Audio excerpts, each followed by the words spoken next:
ألا بذكر الله تطمئن القلوب. محترم حضرات، بزرگ اور بھائیوں، جیسا کہ گزشتہ جمعہ ماہ محرم الحرام کی حرمت پر چند باتیں عرض کی تھی کہ یہ مہینہ کتنا مبارک اور کتنا سعادت والا مہینہ ہے، اور اس مہینے کو اللہ نے حرمت والے مہینوں میں شامل فرمایا ہے۔ تو اللہ تعالیٰ نے قرآن کریم میں ارشاد فرمایا، یا ایھا الذین آمنوا اطیعوا اللہ واطیعوا الرسول ولا تبطلوا اعمالکم۔ اے ایمان والو، اللہ کا حکم مانو اور رسول اللہ صلی اللہ علیہ وسلم کا حکم مانو، اور اپنے عمل باطل نہ کرو، خراب نہ کرو۔ تو یہ اگر محرم الحرام کے مہینے میں ہم اس کو دیکھ لیں، اس آیت کو سمجھ لیں، تو ہمارے سامنے بات آ جاتی ہے کہ اللہ تبارک و تعالی نے اس مہینے کو کتنا عظمت والا بنایا، اور حکم ماننے کے ساتھ ساتھ یہ فرمایا کہ اپنے اعمال کو باطل نہ کرو، خراب نہ کرو۔ تو یہ جو اعمال ہیں، جو ہم اعمال کرتے ہیں، ماہ محرم کے اعمال ہوں یا دوسرے نیک اعمال ہوں، ہم ان کو کرنے کے بعد پھر ان کو ہم خراب کر دیں تو اس سے زیادہ بری چیز اور کیا ہو سکتی ہے؟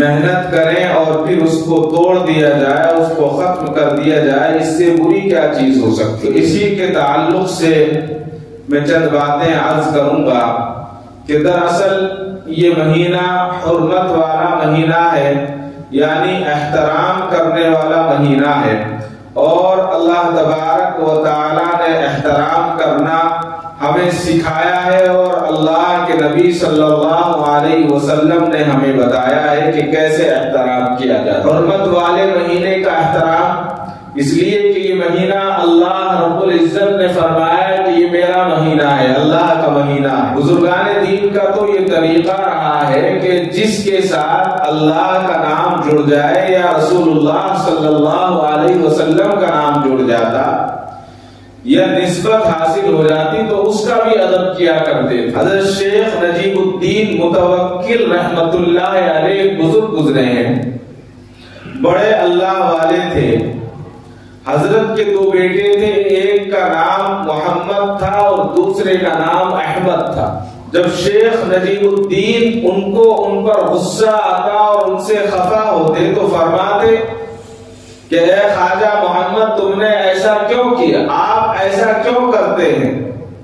یہ دوسرے فرزند پر غصہ آتا تو فرماتے کہ اے خواجہ احمد، یہ کام تمہارے لائق نہیں تھا، گویا تم نے اس کام کو پھر بھی کیا۔ معلوم یہ ہوا کہ کتنا بھی غصہ آتا اور کتنی بھی ناگواری گزرتی، لیکن ہر حال میں ادب کو ملحوظ رکھتے تھے، اور ادب کو ملحوظ رکھنا یہ مقصد نہیں تھا کہ وہ ان کے بچے تھے اس لیے ان کا ادب کرتے تھے، بلکہ ادب کرنے کے تعلق سے علماء نے فرمایا کہ وہ اس لیے ادب کیا کرتے تھے کہ ان کے نام کے ساتھ محمد لگا ہوا تھا، ان کے نام کے ساتھ احمد لگا ہوا تھا۔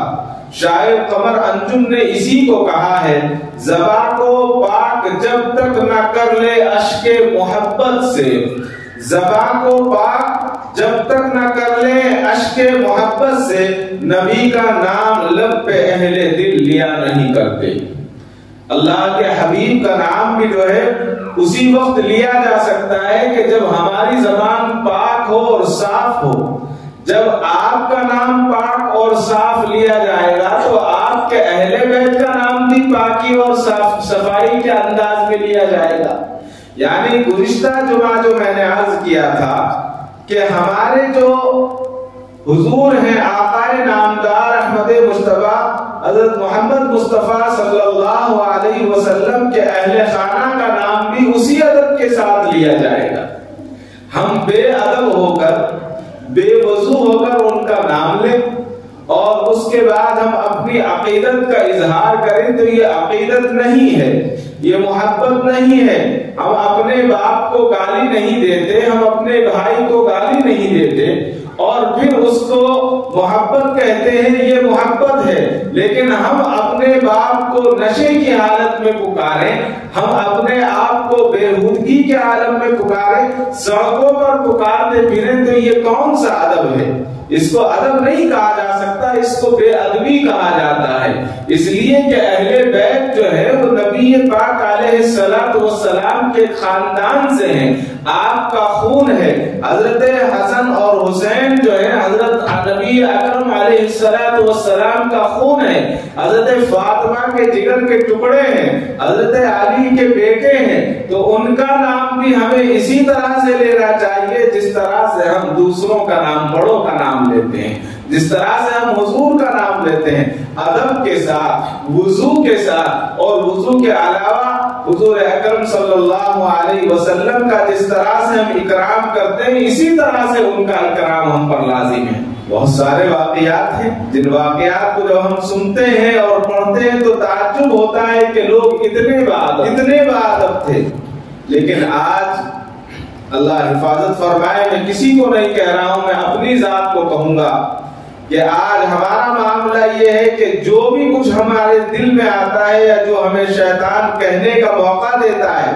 یا شیطان ہم سے کرواتا ہے، ہم فوراً اس کو کر لیتے ہیں اور خاموشی کے ساتھ اس کو انجام دیتے ہیں اور اس کو ادب سمجھتے ہیں، اس کو دین سمجھتے ہیں۔ یہ دین نہیں ہے۔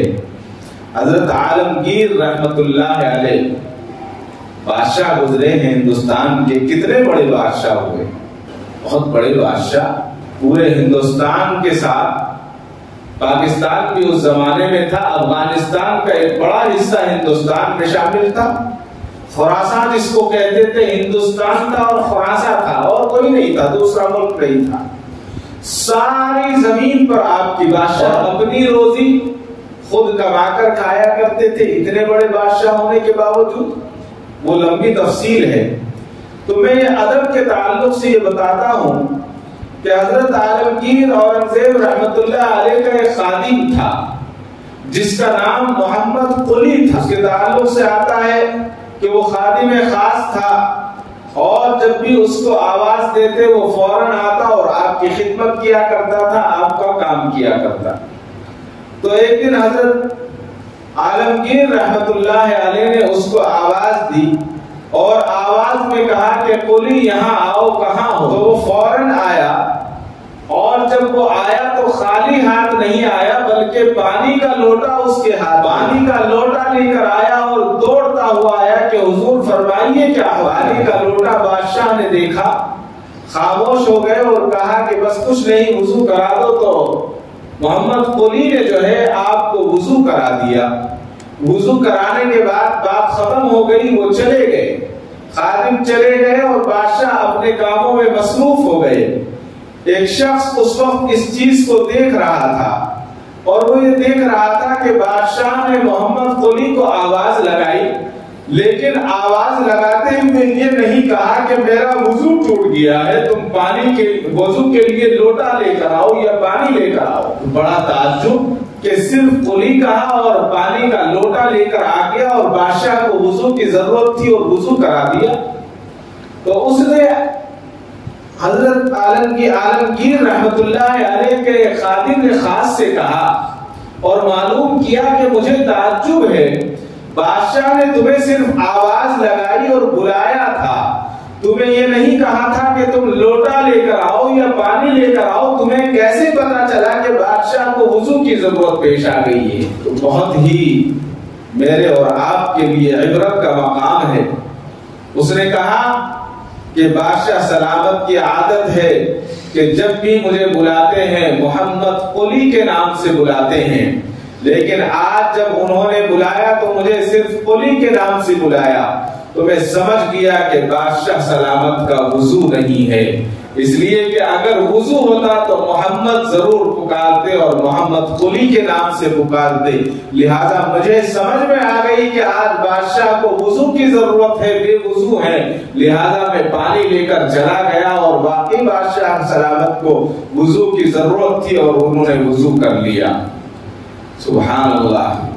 عالمگیر رحمت اللہ علیہ کا یہ ادب تھا حضور اکرم صلی اللہ علیہ وسلم کے تعلق سے کہ جب آپ کا نام لیتے تو نام بھی ادب سے لیا کرتے تھے، وضو کے ساتھ لیا کرتے تھے.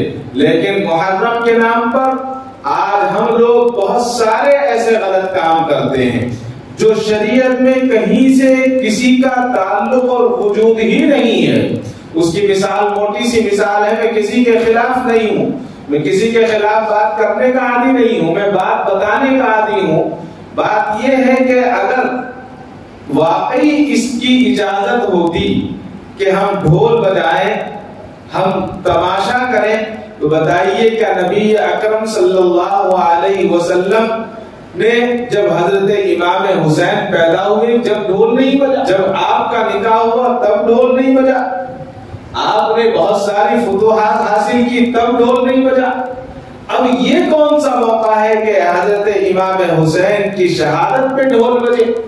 یہ اس سے زیادہ کم عقلی کسی کو نہیں کہہ سکتے، اس سے زیادہ کم عقل کوئی نہیں ہے کہ پریشانی کے موقع پر کوئی ڈھول بجانے لگے. اگر میرے باپ کا انتقال ہو اور میرے باپ کے انتقال پر میرے گھر پر کوئی لا کر ڈھول بجائے تو کیا میں اس کو ڈھول بجوانا پسند کروں گا؟ بالکل پسند نہیں کروں گا، اس لیے کہ مجھے پتا ہے کہ میں غم کے حالت میں ہوں، میں پریشانی کے حالت میں ہوں. تو پریشانی کے حالت میں ڈھول نہیں بجایا جاتا اور شریعت نے اس کی اجازت نہیں دی ہے. دراصل یہ سنیوں کا معاملہ نہیں ہے، سنی اس کام کو نہیں کرتے، یہ رافضی کرتے ہیں. اور رافضیوں کو دیکھ دیکھ کر ہمارے اندر کم علمی ہے، ہمارے اندر علم نہیں ہے، ہمیں پتا نہیں ہے، ہم محبت میں کرنے لگے. اگر ہمیں ابھی تک پتا نہیں تھا تو اب ہمیں توبہ کر لینی چاہیے. اب ہمیں اس بات سے یہ کرنا چاہیے کہ ہم انشاءاللہ آئندہ ایسی حرکت نہیں کریں گے. جانتے ہیں عبید اللہ بن زیاد جس نے حضرت امام حسین کا قتل کیا، آپ کو شہید کیا، اور آپ کے جو اس وقت کربلا کے اندر جو شہداء تھے ان کے سروں کا ڈھیر لگا دیا تھا. عبید اللہ بن زیاد کے تعلق سے آتا ہے کہ حضرت امام حسین رضی اللہ تعالی عنہ کا قاتلوں کے سردار عبید اللہ بن زیاد کا حشر اس زمانے کے لوگوں نے دیکھا کہ جو اس زمانے میں موجود تھے. ابراہیم بن اشتر نے اس کے اور ان کے ساتھیوں کو سروں کو کاٹ کر ایک مسجد کی صحن میں مولی اور گاجر کی طرح ڈھیر لگا دیا. کربلا کا واقعہ کوئی عام واقعہ نہیں ہے، عبرتناک واقعہ ہے. کربلا کا واقعہ جب ہم پڑھتے ہیں یا سنتے ہیں تو رونگٹے کھڑے ہو جاتے ہیں اور ہمیں پتا چلتا ہے کہ اسلام کی تاریخ کتنی قربانیوں والی تاریخ ہے. اسلام کا جیسا کہ میں نے گزشتہ جمعہ عرض کیا کہ اسلام کی تاریخ قربانی پر ختم ہوتی ہے اور قربانی سے شروع ہوتی ہے. تو بتایا گیا ابراہیم بن اشتر نے اور اس کے ساتھیوں کے سروں کو کاٹ کر ایک مسجد کے صحن میں مولی اور گاجر کی طرح ڈھیر لگا دیا. حضرت عمارہ بن عمیر سے روایت ہے، وہ فرماتے ہیں کہ جب عبید اللہ بن زیاد اور ان کے ساتھیوں کے سروں کو مسجد کے صحن میں کاٹ کر ڈھیر لگا دیا گیا اور اس منظر کو دیکھنے کے لیے گاؤں اور شہر کے لوگوں کی بھیڑ لگ گئی. لوگ دیکھنے لگے تو لوگوں نے دیکھا کہ جس وقت پہنچتے ہیں اور دیکھتے ہیں کہ تھوڑی دیر کے بعد لوگوں میں شور ہوتا اور پھر خاموش ہو جاتے. ایک دم لوگوں میں شور ہوتا اور خاموش ہو جاتے. بھائی پتہ نہیں کس بات کا شور ہے. لوگوں نے غور کیا تو دیکھا کہ ان سروں میں سے ایک سانپ گشت کر رہا ہے. وہ جتنے سر وہاں رکھے تھے وہ دشمنان اسلام کے جو سر تھے، وہ رافضیوں کے سر تھے. ان سروں کے پاس سانپ گشت کر رہا ہے اور عبید اللہ بن زیاد کی ناک میں گھس جاتا ہے اور گھس کر جو ہے اپنا ٹھکانہ بنا لیتا ہے اور تھوڑی دیر کے بعد وہ سانپ وہاں سے نکل کر پھر غائب ہو جاتا ہے. یہ عبرتناک انجام لوگوں نے اپنی آنکھوں سے دیکھا عبید اللہ بن زیاد کا. پھر تھوڑی دیر کے بعد وہ سانپ غائب ہو جاتا ہے اور پھر تھوڑی دیر کے بعد وہ سانپ آ کر پھر اسی طرح سے گھس جاتا ہے. دیکھنے والوں نے بتایا کہ میں نے اپنی آنکھوں سے یہ منظر مستقل مسلسل 3 مرتبہ دیکھا، 3 مرتبہ یہ منظر دیکھا۔ جس نے اللہ کے ولی کے ساتھ عداوت کی، جس نے رسول اللہ صلی اللہ علیہ وسلم کے جگر کے ساتھ دھوکہ کیا، اس کا تو یہی انجام ہونا ہے، یہی عبرت ہونی ہے۔ اور اس کا اجر لوگوں نے دنیا میں دیکھ لیا کہ دنیا میں اس کا سر کٹا ہوا کھلا ہوا رکھا ہے، اور سانپ آ کر اس کی ناک سے اس کے سر میں گھس رہا ہے، اور پھر غائب ہو جاتا ہے، اور پھر آ کر گھس جاتا ہے۔ بتائیے جب دنیا میں لوگوں کے سامنے یہ انجام ہوا تو آخرت میں اس کا کیا انجام ہوگا؟ کیا انجام ہوگا اس کا؟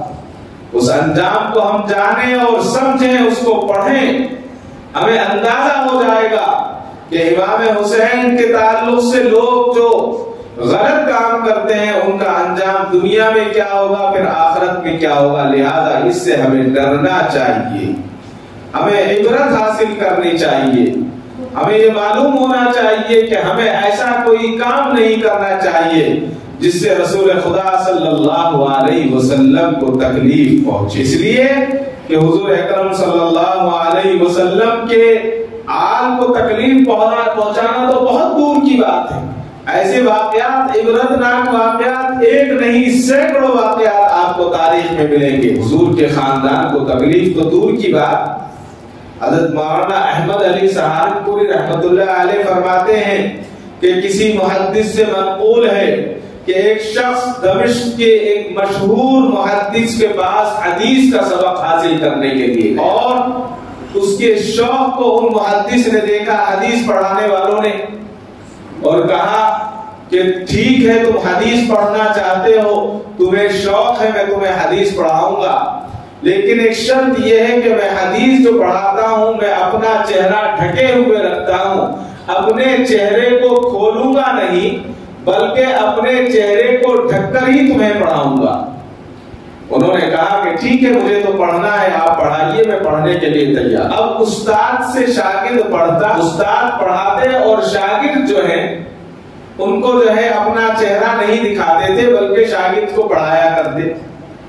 پڑھاتے پڑھاتے استاد اور شاگرد میں محبت پیدا ہو گئی۔ استاد نے دیکھا کہ شاگرد نہایت محنت کے ساتھ اور شوق کے ساتھ حدیث پڑھتا ہے، اور اتنی الفت پیدا ہو گئی، ایک لگن پیدا ہو گئی استاد اور شاگرد میں۔ تو ایک دن استاد نے کہا کہ آپ بڑے اچھے پڑھنے والے طالب علم ہیں، لیکن آج میں حدیث کے تعلق سے تمہیں ایک بات بتاتا ہوں کہ جو بھی حدیث سننا اس پر عمل کر لینا، لیکن کبھی کسی حدیث کو جانچنے کی حرکت مت کر، کبھی کسی حدیث کو تولنے کی ہمت اور جرت مت کرنا۔ اور یہ کہا اور انہوں نے اپنا پردہ ہٹا دیا، اپنے سامنے سے اپنا چہرہ کھول دیا۔ تو جب انہوں نے پردہ ہٹایا تو پردہ ہٹانے کے بعد دیکھا تو استاد کا چہرہ گدھے کی طرح تھا، استاد کا چہرہ گدھے کی طرح تھا، اور استاد حدیث پڑھایا کرتے تھے، کوئی عام آدمی نہیں تھے، ایک عالم دین تھے، حدیث پڑھاتے تھے لیکن چہرہ گدھے کی طرح تھا۔ استاد نے کہا کہ یاد رکھو کہ جب میں نے یہ ایک حدیث پڑھی اپنے استاد سے، اور اس حدیث میں میں نے یہ سنا کہ رسول اکرم صلی اللہ علیہ وسلم نے ارشاد فرمایا جو نماز میں سبقت حاصل کرتا ہے امام سے، یعنی امام رکوع سے پہلے کھڑا نہیں ہوا اور آدمی کھڑا ہو جاتا ہے، یعنی سمیع اللہ لمن حمیدہ امام نے کہا نہیں، پیچھے مقتدی کھڑا ہو جاتا ہے کہ اب کہنے ہی والے ہیں کھڑے ہو جائیں، اللہ اکبر کہا پہلے ہی کھڑے ہو گئے تو رسول اللہ صلی اللہ علیہ وسلم نے ارشاد فرمایا کہ خوف ہے کہ اللہ تعالیٰ اس کے سر کو گدھے جیسا بنا دے گا۔ تو میرے دل میں آیا یہ کیسے ممکن ہے، تو میں نے آزمانے کے لیے امام کے اٹھنے سے پہلے اپنا سر اٹھا دیا تو اللہ نے مجھے گدھا بنا دیا۔ یہ تو ایک حدیث کو ناپنے اور تولنے کی سزا ہے۔ جب حدیث کو ناپنے اور تولنے کی یہ سزا ہے، جبکہ انکار نہیں کیا حدیث سے اس نے یہ نہیں کہا کہ یہ حدیث نعوذ باللہ غلط ہے۔ تو بتائیے کہ جب حدیث کو ناپنے کی یہ سزا ہے تو کل اگر قیامت کے دن اہل بیت کے تعلق سے حضرت امام حسین کے ہم تعلق سے اگر ہم پنجے اٹھا کر گھومیں گے تو ہمارا کیا حج ہوگا؟ اس بات کو ہم اندازہ کریں، کسی کو کہنے کی ضرورت نہیں ہے، کسی کو سمجھانے کی ہمیں ضرورت نہیں ہے، صرف سمجھنے کی ضرورت ہے۔ صرف ہم یہ سمجھ جائیں کہ یہ کیا ہے۔ اصل میں یہ معاملہ جو بھی معاملہ ہے یہاں ہمارے یہاں ہندوستان کے اندر سیدھے سادے لوگ، غریب لوگ، ایک زمانہ یہ تھا کہ لوگ کم پڑھے لکھے تھے، عمل زیادہ کرتے تھے۔ آج علم زیادہ ہے، عمل کم ہے۔ اس زمانے میں لوگوں کو پتا نہیں تھا، رافضیوں نے جیسے ہمیں سمجھایا، جیسے ہمیں بتایا، ہم بھی کرتے ہیں۔ ان تمام چیزوں کے تعلق سے نہ تو ہمیں یہ کرنا ہے کہ ہم امام حسین کے تعلق سے کچھ اس طرح کی حرکت کریں، اور کچھ لوگ نعوذ باللہ ایسے بھی ہیں جو حضرت امام حسین کو غلط کہتے ہیں یا حضرت علی کرم اللہ وجہ کے تعلق سے غلط جملے کہتے ہیں۔ ان کو بھی یاد رکھنا چاہیے کہ ان کو بھی ایسی حرکت نہیں کرنی چاہیے۔ ہمیں ایسی حرکت نہیں کرنی چاہیے کہ اس سے امام حسین کو تکلیف ہو اور حضرت علی کرم اللہ وجہ کو تکلیف ہے۔ امام مستدرفی نے اپنی کتاب دلائل النبوہ میں لکھا ہے، بیان کیا ہے کہ ایک نہایت نیک آدمی نے خواب دیکھا کہ قیامت قائم ہے اور تمام لوگ حساب کتاب میں لگے ہوئے اور پل صراط قریب ہے۔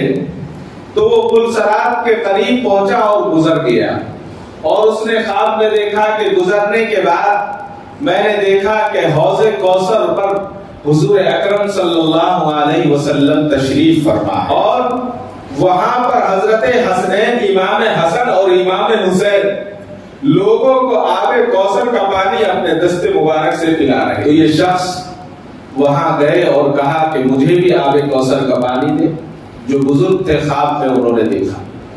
تو حضرت امام حسین نے ان کو پانی نہیں دیا اور واپس کر دیا، کہا کہ جاؤ تمہارے لیے پانی نہیں۔ تو وہ نبی اکرم صلی اللہ علیہ وسلم کی خدمت میں آئے اور خدمت میں آ کر کہا کہ یا رسول اللہ، میں آب کوثر پینے کے لیے کوثر پر گیا تھا، حوض کوثر پر گیا تھا، لیکن حسنین نے مجھے پانی نہیں دیا، آپ ان سے کہہ دیجئے کہ وہ مجھے پانی دے دیں۔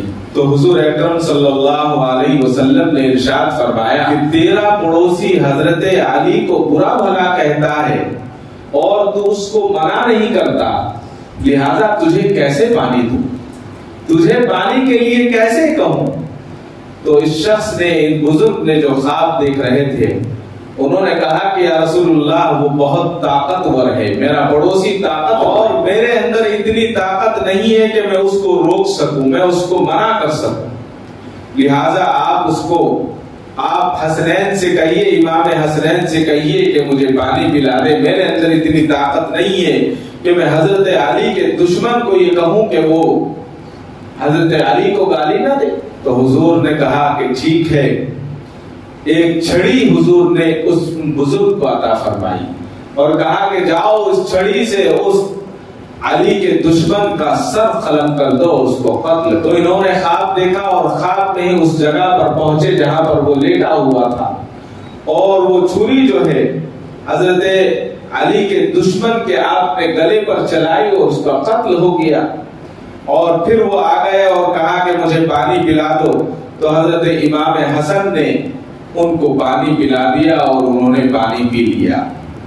پانی پینے کے بعد لکھتے ہیں کہ میں ڈر کی وجہ سے میری آنکھ کھل گئی، میرا خواب کھل گیا۔ خواب کھلنے کے بعد میں بہت زیادہ گھبرایا ہوا تھا، پریشان، کسی پریشانی کے عالم میں صبح ہو گئی، جلدی جلدی وضو کیا، نماز سے فارغ، اور اس کے بعد دن نکل آیا تو میں نے لوگوں کو شور مچاتے ہوئے دیکھا۔ میں نے آواز سنی کہ آج فلاں آدمی کو کسی نے بستر پر قتل کر دیا ہے۔ کون آدمی تھا؟ وہ وہی تھا جو حضرت علی کرم اللہ وجہ کو گالی دینے والا تھا۔ اور اتنے میں اس وقت کا جو حاکم تھا اس کی پولیس آئی۔ پولیس آنے کے بعد ان کو جن پر شک تھا ان لوگوں کو، کچھ لوگوں کو پکڑ کر لے گئی اور لے جا کر ان کو قید خانے میں ڈال دیا۔ تو اس نے جب خواب دیکھا اور یہ پریشان تھا پریشانی کے بعد یہ اٹھا اور اٹھنے کے بعد اس وقت کے حاکم کے پاس پہنچا اور اس نے حاکم سے کہا کہ بادشاہ سلامت، آپ نے جن لوگوں کو پکڑا ہے وہ لوگ تو معصوم ہیں، انہوں نے اس شخص کا قتل نہیں کیا۔ فرمایا کہ پھر کیا ہوا؟ تو انہوں نے پورا کا پورا خواب بیان کیا۔ تو اس وقت کے حاکم نے کہا کہ تم سچ کہتے ہو، تمہاری بات بالکل سچی ہے، واقعی یہ اپنے انجام کو پہنچ گیا ہے، اس نے حضرت علی کرم اللہ وجہہ سے دشمنی کی تو اللہ کے رسول نے اس سے بدلہ لے لیا، لہذا جتنے لوگ اس نے پکڑے تھے تمام کے تمام لوگوں کو بادشاہ نے جو ہے چھڑوا دیا اور واپس کر دیا۔ معلوم یہ ہوا کہ بے ادبی کرنے پر اللہ تبارک و تعالیٰ کے حبیب صلی اللہ علیہ وسلم کو تکلیف پہنچتی ہے۔ کیوں تکلیف پہنچتی ہے؟ اس لیے کہ حضور اکرم صلی اللہ علیہ وسلم روزے میں زندہ ہیں۔ اس بات کا ہمیں ہر مسلک کے علماء کرام کو یہ معلوم ہے کہ نبی اکرم صلی اللہ علیہ وسلم زندہ ہیں، باحیات ہیں۔ ہماری کارکردگی، ہمارے نیک اعمال بھی پیش کیے جاتے ہیں، ہمارے برے اعمال بھی پیش کیے جاتے ہیں۔ تو جب نیک اعمال پیش کرتے ہیں تو حضور اکرم صلی اللہ علیہ وسلم خوش ہوتے ہیں اور مزید ہمیں اعمال کی توفیق ہو جاتی ہے، اور جب یہ برے اعمال ہمارے لیے پہنچیں گے تو نبی پاک علیہ الصلوۃ والسلام کو کتنی تکلیف ہوگی۔ بہت سارے واقعات ہیں سمجھانے کے لیے۔ حضرت امام یافعی رحمت اللہ علیہ کا واقعہ میں آپ کو بتاؤں۔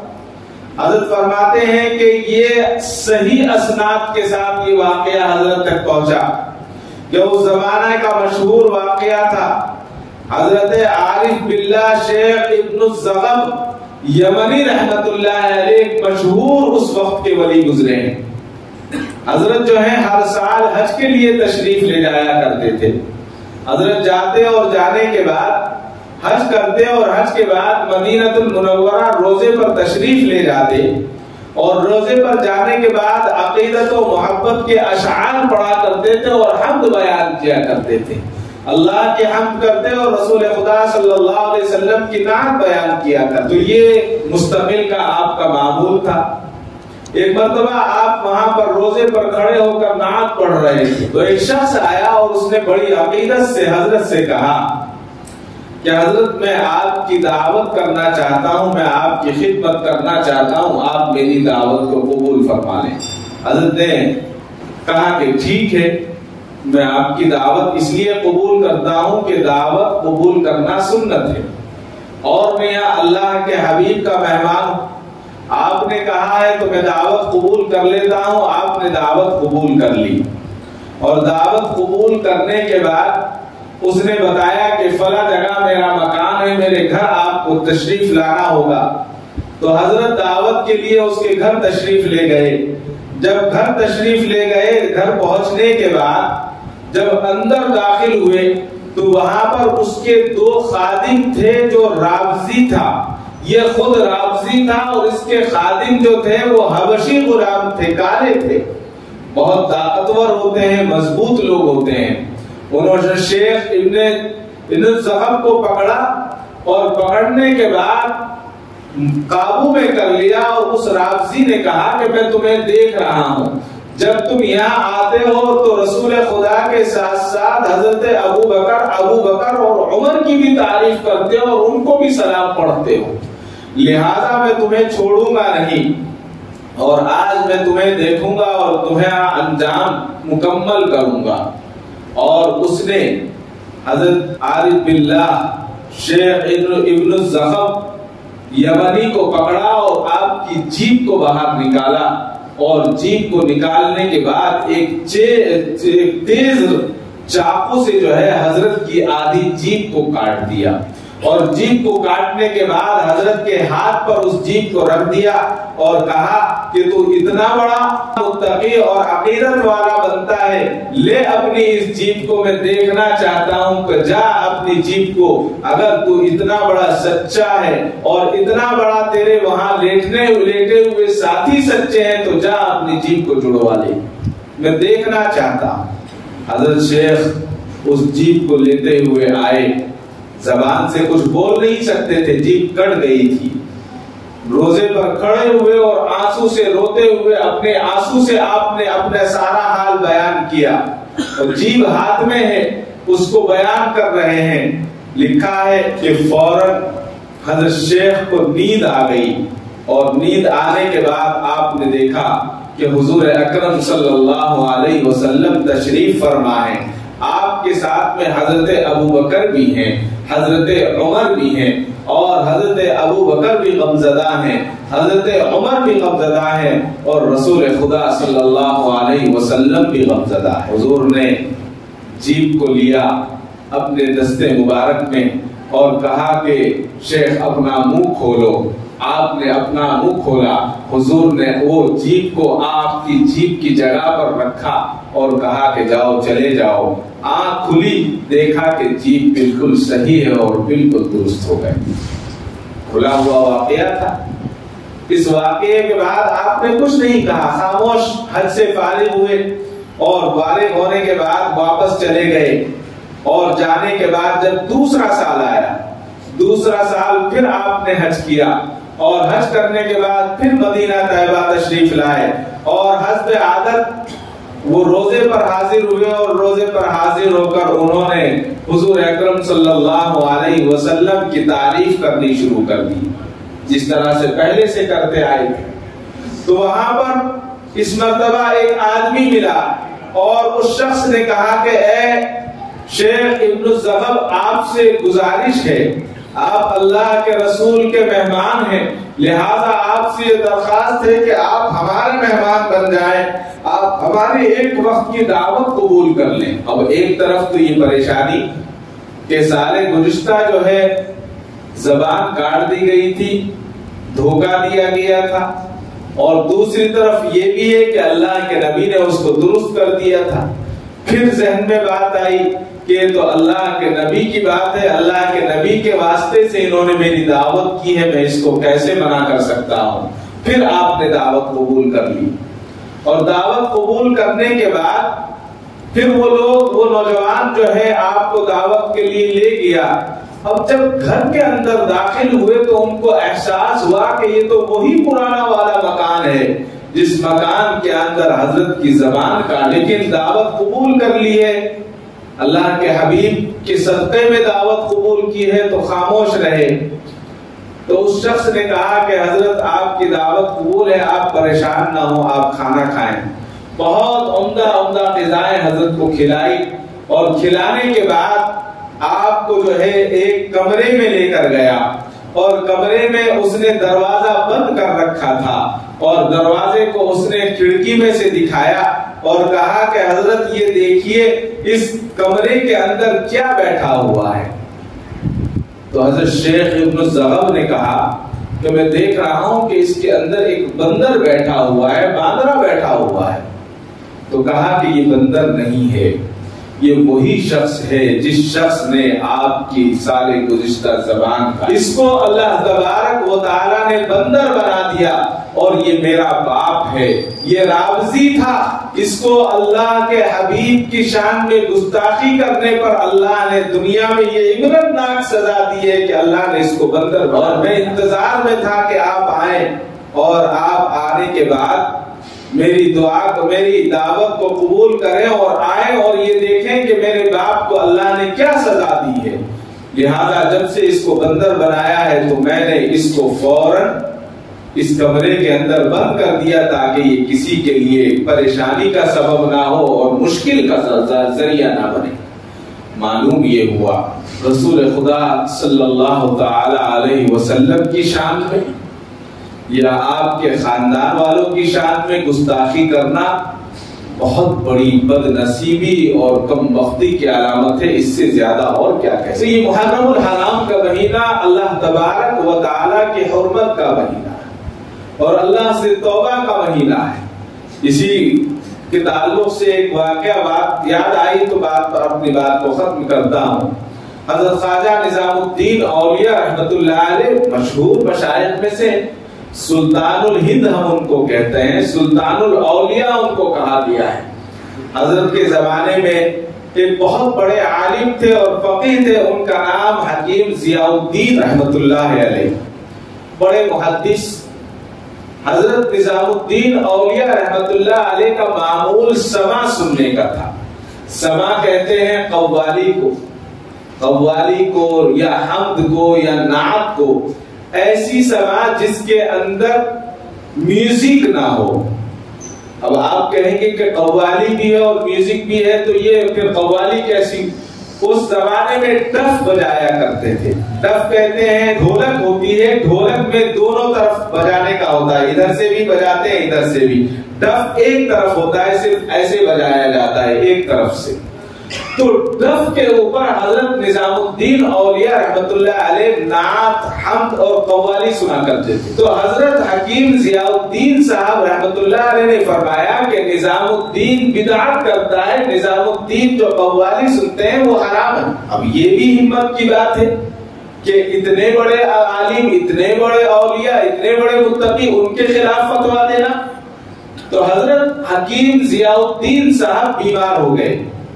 بیمار ہونے کے بعد حضرت نظام الدین اولیاء کو یہ پتا چلا کہ حکیم ضیاء الدین صاحب بیمار ہیں، تو ملنے کے لیے حضرت نظام الدین اولیاء رحمت اللہ علیہ حضرت کے گھر گئے، اور گھر جانے کے بعد دستک دی کہ حضرت حکیم مولانا ضیاء الدین صاحب کی عیادت کرنے کے لیے آیا ہوں، حضرت سے ملنے کے لیے آیا ہوں۔ تو حضرت کے خادم نے آ کر پوچھا کہ کیا بات ہے؟ کہا کہ جاؤ کہہ دو کہ نظام الدین آیا ہے آپ کی عیادت کرنے کے لیے۔ اب وہ بھی بڑے عالم، یہ بھی بڑے عالم۔ تو حضرت نظام الدین اولیاء کو حکیم ضیاء الدین صاحب نے کہا کہ جاؤ منع کر دو، آنے کی اجازت نہیں ہے۔ تو حضرت نظام الدین اولیاء رحمت اللہ علیہ نے پوچھا کہ آنے کی اجازت کیوں نہیں ہے، یہ بتائیے، آپ کیوں ملنا نہیں چاہتے؟ کہا کہ میں کسی بدعتی کے چہرے کو دیکھ کر اپنی روح اللہ کے یہاں قبض ہوتے ہوئے نہیں دیکھنا چاہتا، میں تو یہ چاہتا ہوں کہ کسی بدعتی کے چہرے کو نہ دیکھوں اور اسی حالت میں اللہ کے یہاں چلا جاؤں۔ قربان جائیے حضرت نظام الدین اولیاء رحمت اللہ علیہ پر۔ حضرت نے فرمایا کہ جاؤ حکیم صاحب سے یہ کہہ دو کہ نظام الدین توبہ کر کے آیا ہے، نظام الدین اب سماع نہیں سنے گا۔ آپ نے کہا ہے کہ سماع حرام ہے، تو آج سے نظام الدین سماع کو چھوڑ دیتا ہے اور توبہ کر کے آیا ہے، اب ملنے کی اجازت ہے یا نہیں پوچھو۔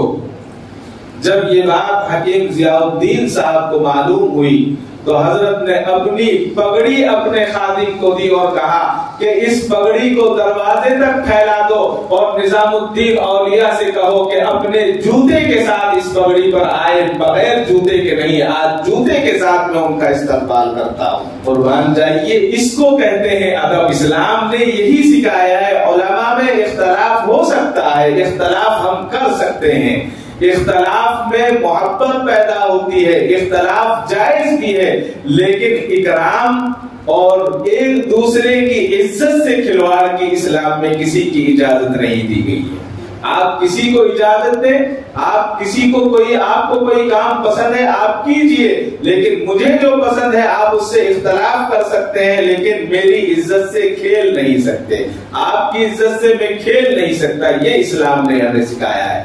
حضرت حکیم ضیاء الدین صاحب نے کہا کہ اس پگڑی کو پھیلا دو اور حضرت علامہ نظام الدین سے کہو کہ اپنے جوتوں کے ساتھ اس پگڑی پر چل کر آئیں۔ حضرت نظام الدین نے دیکھا کہ پگڑی بچھائی جا رہی ہے، پوچھا کہ کیا ہوا؟ کہ حضرت نے کہا ہے کہ جوتوں کے ساتھ اس پگڑی پر چل کر آئیں۔ تو حضرت نظام الدین اولیاء نے اس پگڑی کو اپنے سر پر رکھ لیا اور کہا کہ یہ پگڑی جوتوں کے لیے نہیں، یہ پگڑی تو میرے سر کے لیے ہے، یہ پگڑی میرے سر کے لیے ہے۔ اور یہ کہتے ہوئے آپ تشریف لائے اور تشریف لانے کے بعد اندر بیٹھے اور بیٹھنے کے بعد آپ نے مصافحہ کیا اور مصافحہ کرنے کے بعد موجود رہے، اور اسی موجودگی میں حضرت مولانا حکیم ضیاء الدین رحمت اللہ علیہ کی روح پرواز کر، جب آپ کی روح نے پرواز کیا تو حضرت نظام الدین اولیاء رحمت اللہ علیہ نے فرمایا کہ الحمدللہ اللہ تعالیٰ نے حضرت حکیم ضیاء الدین صاحب کو قبول فرما لیا ہے اور آپ نے ترقی کے مدارج کے ساتھ انتقال کیا ہے۔ پہلے صورت کیا تھی کہ ملنا گوارا نہیں تھا، اور دوسری صورت چند لمحوں میں کیا ہوئی کہ اپنی پگڑی ان کے پیروں میں ڈال دی، صرف اس لیے ڈالی کہ انہوں نے رسول خدا صلی اللہ علیہ وسلم کی محبت میں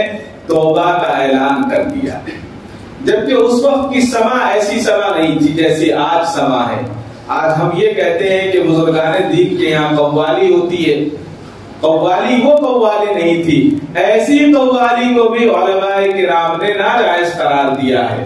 یعنی ڈف تھا، ڈف کی بہت سارے یہاں آج بھی اس میں اختلاف ہے، بہت سارے علماء میں اختلاف ہے، بہت سارے علماء کہتے ہیں کہ ڈف بجانا جائز ہے۔ مدینے میں جب حضور اکرم صلی اللہ علیہ وسلم کی آمد ہوئی تو انصار کی بچیوں نے ڈف بجا کر حضور کا استقبال فرمایا۔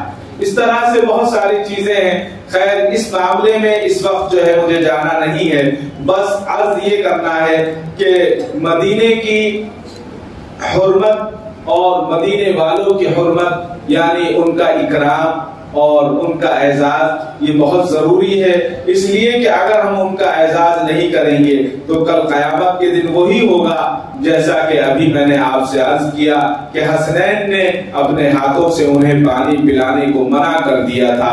بہت ساری روایات ملتی ہیں، حضرت امام ابو حنیفہ رحمۃ اللہ علیہ کے تعلق سے آتا ہے کہ جب مدینہ منورہ آپ تشریف لے گئے، ایک ہفتے تک حضرت امام اعظم ابو حنیفہ مدینے میں تشریف رکھی، آپ نے لوگوں کو حدیث پڑھائی، آپ نے بہت سارے مسائل بتائے، روزے کی زیارت فرمائی، اور ایک ہفتے کے بعد اپنے ملنے والوں سے اور اپنے شاگردوں سے کہا کہ بھائی مجھے فوراً لے چلو، اب واپس چلنا ہے۔ لوگوں نے کہا کہ حضرت کچھ دن اور تشریف رکھیں، کچھ دن اور مدینے کے اندر رہیں، لوگوں کو آپ سے فائدہ ہوگا۔ تو حضرت نے فرمایا کہ آج 7 دن ہو گئے ہیں اور 7 دن میں نے بغیر اجابت کے گزارے ہیں، نہ میں نے پیشاب کیا ہے نہ میں نے پاخانہ کیا ہے، اب مجھ سے برداشت نہیں ہو رہا ہے۔ یہ ادب کا معاملہ تھا، مجھے برداشت نہیں ہو رہا ہے، لہٰذا اب رہنا مشکل ہے، لہٰذا مجھے اجازت دیں تاکہ میں مدینے کی پاکیزہ گلیوں میں بور و باز نہ کر سکوں، یہاں میں پیشاب نہ کر سکوں۔ یہ تو ادب کی انتہا تھی، یہ بہت بڑا ادب کرنے والے تھے۔ اسی طرح سے حضرت امام مالک فرماتے ہیں وہاں پر احادیث آپ پڑھایا کرتے تھے، مسجد نبوی کے اندر ہزاروں کا مجمع ہوا کرتا تھا، تو بعض مرتبہ آواز پیچھے تک نہیں جایا کرتی تھی، تو لوگوں نے کہا حضرت جس طرح سے نماز کے اندر مکبر ہوتا ہے، آواز تکبیر پیچھے تک پکارتے ہیں، آواز چلی جاتی ہے، آپ کی آواز پیچھے تک نہیں جاتی، آپ اجازت تو کوئی آدمی کھڑے ہو کر آپ جو کہتا ہے، آپ جو فرماتے ہیں اس کو کہا جائے اور وہ پیچھے تک آواز چلی جائے اور لوگ اس کو سن لیں۔ تو حضرت نے فرمایا کہ یہ نہیں ہو سکتا۔ پوچھا کہ حضرت ایسا کیوں؟ فرمایا کہ یہاں نبی پاک علیہ الصلوۃ والسلام آرام فرما رہے ہیں، اگر میں زور سے بولوں گا تو حضور کو تکلیف پہنچے گی، اس لیے اس کی اجازت نہیں ہے کہ کسی کو مکبر بنایا جائے، آواز پہنچانے والا بنا جائے۔ یہ ہمارے بزرگوں کا طریقہ رہا ہے۔ اور حضرت نانوتوی علیہ الرحمہ کے تعلق سے تو آتا ہے کہ حضرت نانوتوی علیہ الرحمہ جب واپس تشریف لاتے اور گنبد خضرا پر آپ کی نظر پڑتی تو آپ تڑپ اٹھتے تھے اور بار بار آپ اشعار پڑھتے تھے، جس میں سے ایک شعر یہ بھی تھا، حضرت فرمایا کرتے تھے کہ ہزاروں بار تجھ پر اے مدینے میں فدا ہوتا، ہزاروں بار تجھ پر اے مدینہ میں فدا ہوتا، جو بس چلتا تو مر کر بھی نہ میں تجھ سے جدا ہوتا، جو بس چلتا تو مر کر بھی میں نہ تجھ سے جدا ہوتا۔ اور اسی طرح سے حضرت حاجی امداد اللہ مہاجر مکی رحمۃ اللہ علیہ کے تعلق سے آتا ہے کہ آپ کے پاس ایک شخص آیا اور اس نے کہا کہ حضرت کوئی ایسا وظیفہ بتائیے کہ جو نبی پاک علیہ الصلوۃ والسلام کی زیارت ہو جائے۔ تو حضرت حاجی امداد اللہ مہاجر مکی نے فرمایا کہ بھائی درود شریف کثرت سے پڑھا کرو، درود شریف کثرت سے پڑھا کرو، اور یہ کہا اور بھیج دیا۔ اور جب وہ چلا گیا تو حضرت نے فرمایا کہ دیکھو اس کے حوصلے کتنے بلند ہیں، اور یہ حضور کی زیارت چاہتا ہے۔ ہمیں اگر خواب میں بھی روزے کے گنبد کی زیارت ہو جائے تو ہم تو اس قابل بھی نہیں ہیں کہ ہماری زیارت گنبد کی ہو جائے، تو ہم تو اس قابل بھی نہیں ہے۔ اگر گنبد کی زیارت ہو جائے یہی ہمارے لیے بہت ہے۔ ہمارا ایمان اتنا مضبوط نہیں ہے، لہٰذا ایک تو ہمارا ایمان اتنا کمزور، اور اس ایمان کمزوری کے عالم میں ہم حضور کو بھی تکلیف پہنچائیں اور آپ کے خاندان کو بھی تکلیف پہنچائیں تو ہم سے زیادہ کم نصیب اور کم ظرف کون ہوگا؟ اللہ تعالیٰ مجھے اور آپ کو اس ماہ مقدس کی قدر دانی کی توفیق عطا فرمائے، اور حضور اکرم صلی اللہ علیہ وسلم سے سچی محبت عطا فرمائے۔ وآخر دعوانا الحمدللہ رب العالمین۔ کعبے پہ پڑی جب پہلی نظر، کیا چیز ہے دنیا بھول گیا، کیا چیز ہے دنیا بھول گیا۔